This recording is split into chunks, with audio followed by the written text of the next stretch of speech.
So let me quickly talk about the 5 building blocks, and each one of these words will start with an A to make it easier.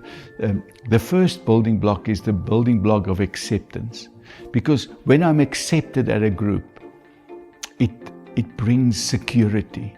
And all of us, we feed on acceptance. We want to know there's a place where I'm at home, that I can call home, that accept me, that might understand me, but there's a place that will always be mine.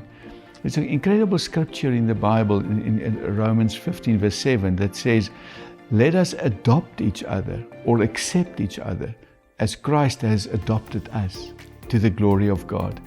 So many people live with their biological parents, but they never feel adopted. Then you get other people that live with parents that were not their biological parents, but they were adopted, because adoption is a heart matter.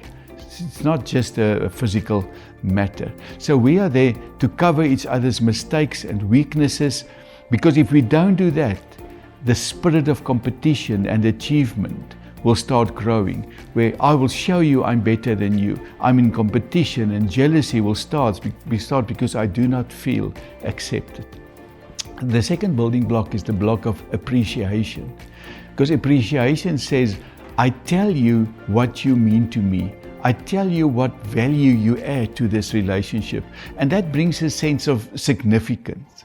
And all of us, we need to know what we're strong at, what people admire about us, what they see in us, because that helps us to also form a picture of who we are. It affirms the value that we add.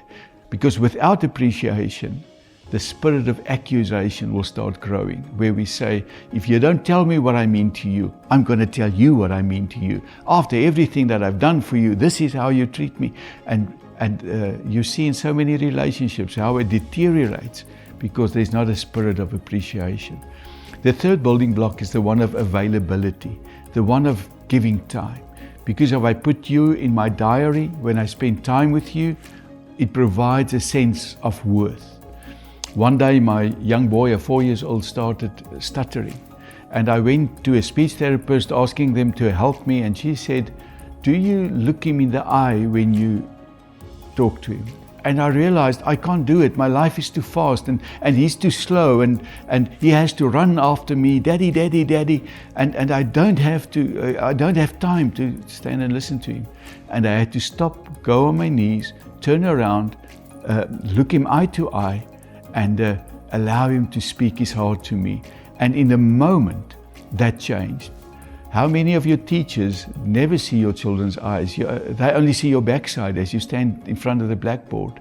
Because without availability, there will be a spirit of absence. And that spirit of absence will force us to everyone live in their own world. It doesn't matter about the other people. A fourth building block is the one of affection, the one of love, the one of caring for each other, looking after each other. Because if we don't do that, there will always be the spirit of abuse.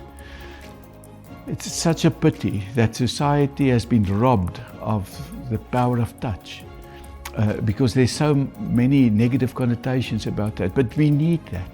And without touch by people that love us and care for us, there will always be this abuse. Then I'm going to force you to feel loved and touched for a moment, with devastating effects.